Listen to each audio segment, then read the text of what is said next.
The little mole went to his mother one day and said, Mom, I can see. His mom looked at him perplexed. She said, You can see?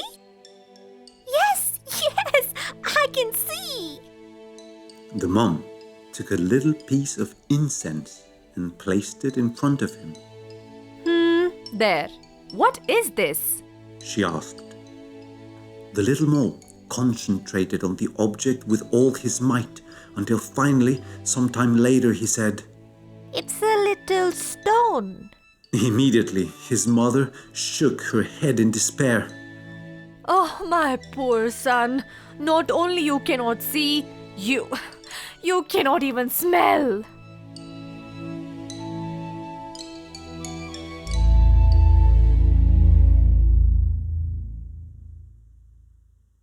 This beautiful little story came from Aesop, perhaps the most celebrated fabulist of ancient Greece.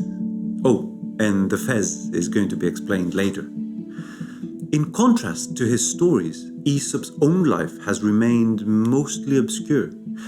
It's understood that he lived around the year 600 BC, a whole century and a half before Socrates could roam the streets of Athens. Some fragments by later authors insist that Aesop was a mere slave, but one whose revolutionary spirit could anger even the most calm philosophers of his age. Apart from these scattered evidence, however, an actual story was written by an anonymous author around the 2nd century AD, a total of 8 centuries after Aesop the man had passed away, that contains extraordinary details about his life.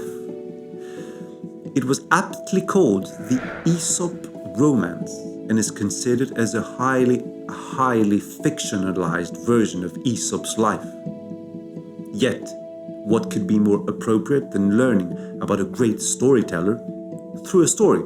And so, let's turn to this great folktale for more.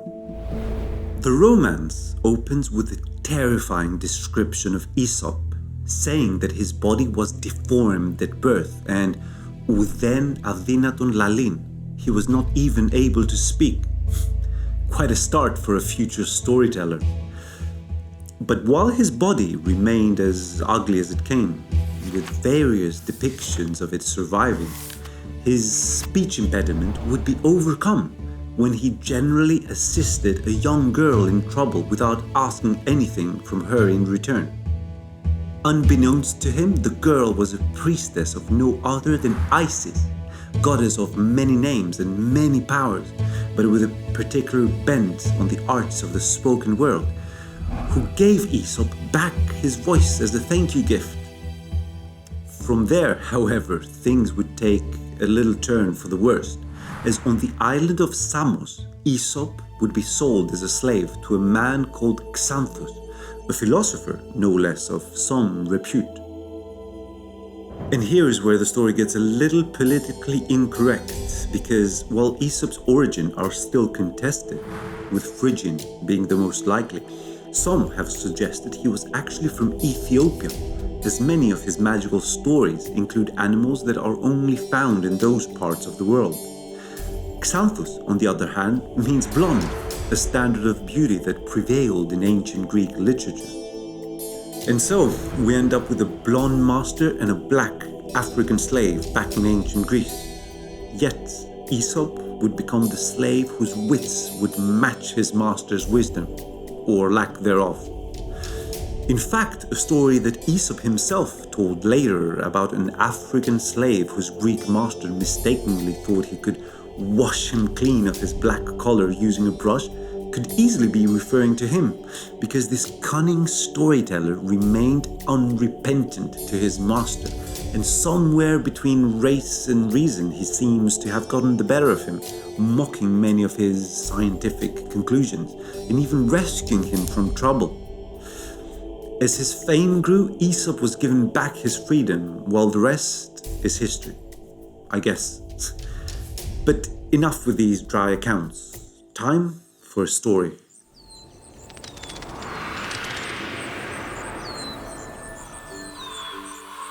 The raven, a bird with perfect jet black feathers but an ugly, crowing voice, sat on the branch of a tree one day with a delicious piece of cheese it had managed to steal.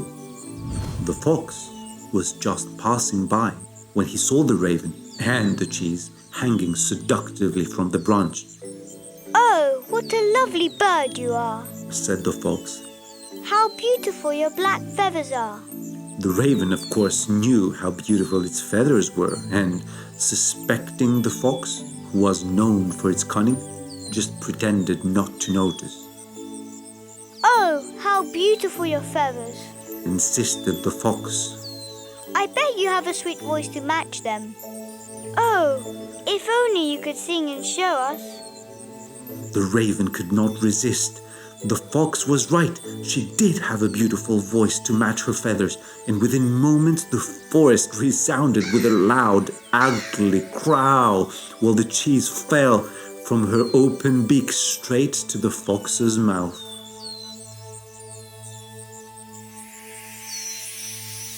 Aesop used his own cunning to gain freedom and become the slave who taught the children of Greece how to think with animals. He was not alone in this, of course, because animal stories are part of many, many traditions around the world, with American natives coming first to mind. But how about today? What do our children learn by thinking with animals? Well, in an age where children learn that Santa Claus is not real straight from the internet, it's not surprising that the notion that we can learn something from animals has also taken a radical and unmythic turn. In recent history, and while Aesop was given the power of speech in a single instance from the goddess Isis, Charles Darwin, the man known for his groundbreaking theory of evolution, needed 2 entire generations before him in order to arrive at his truth. His grandfather had published a poem that hinted towards the idea that species evolve, and his father continued the work. Charles Darwin was born right in the middle of this, and when he reached the islands of Galapagos, he observed how the beaks of certain birds matched perfectly the hollows that had to go through in order to find food. So, under the tropical sun, a theory was born that would leave no part of Western culture unchanged, starting of course with religion. Because unlike the story we find in Genesis, where man was created in the image of God, Darwin showed that our ancestors might have actually evolved from creatures that looked far from perfect.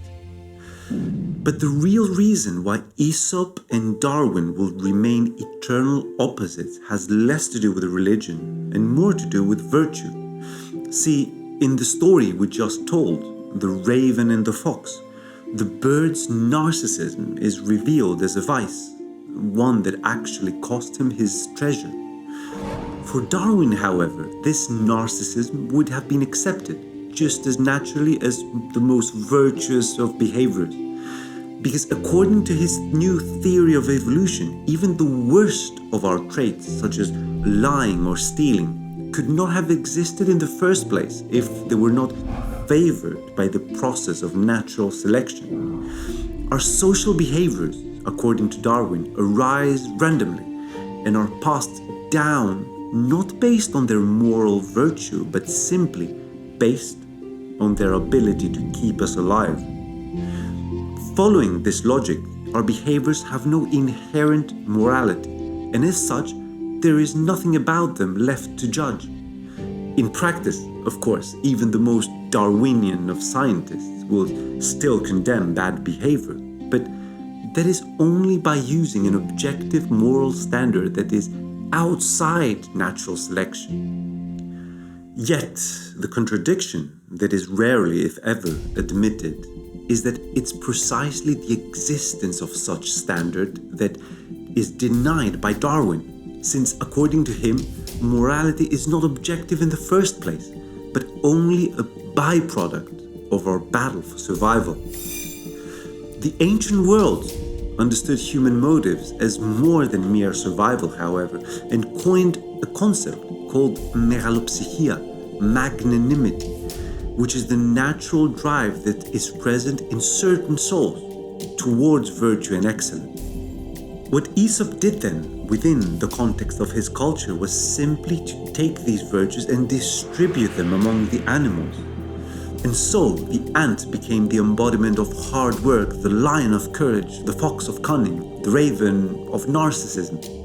We could say then that Aesop permitted the fox to be cunning in order to enforce man's virtue. And if the lion stopped to symbolize the virtue of strength, Aesop would easily have thrown away the lion from his stories. Today, on the other hand, totally convinced that we are the byproducts of a random process, we throw away the virtue, explaining it away as a chance occurrence of our evolution.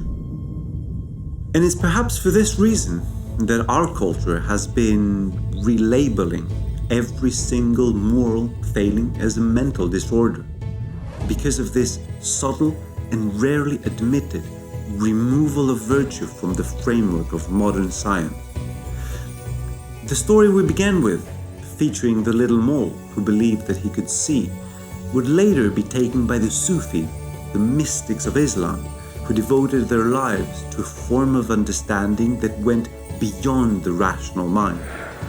In their view, the mole is like the modern scientist, who acquires a vision he assumes to be superior to that of the common people, only to lose an older, more primal, and in many cases, more useful type.